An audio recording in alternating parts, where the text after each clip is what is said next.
കാണുന്ന ചിത്രങ്ങളിലെല്ലാം സൂര്യൻ മഞ്ഞയോ ഓറഞ്ചോ ഒക്കെയാണ്.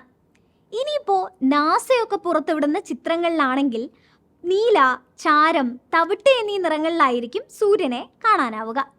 ഇതുകൊണ്ടൊക്കെ തന്നെ സൂര്യൻ്റെ യഥാർത്ഥ നിറം ഏതെന്ന് ചോദിച്ചാൽ നമ്മൾ കൺഫ്യൂഷനിലായി പോകും. യഥാർത്ഥത്തിൽ സൂര്യൻ്റെ നിറം വെള്ളയാണെന്നാണ് ശാസ്ത്രജ്ഞർ പറയുന്നത്. ബഹിരാകാശത്ത് ചെന്നാൽ വെളുത്ത നിറത്തിലുള്ള സൂര്യനെയാണ് കാണാനാവുക എന്ന് ബഹിരാകാശ യാത്രക്കാരും സാക്ഷ്യപ്പെടുത്തുന്നു. പിന്നെ എന്തുകൊണ്ട് നമ്മൾ സൂര്യനെ മഞ്ഞ നിറത്തിൽ കാണുന്നു എന്ന് ചോദിച്ചാൽ അതിനും വ്യക്തമായൊരു ഉത്തരമുണ്ട്. ഇതിന് കാരണം ഭൂമിയുടെ അന്തരീക്ഷമാണ്.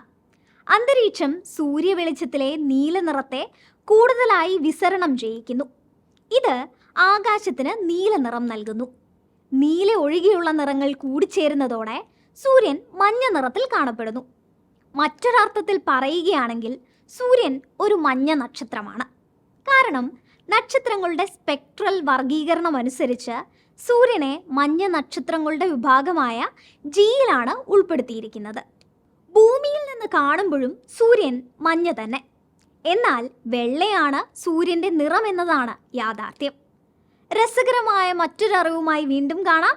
Thanks for watching.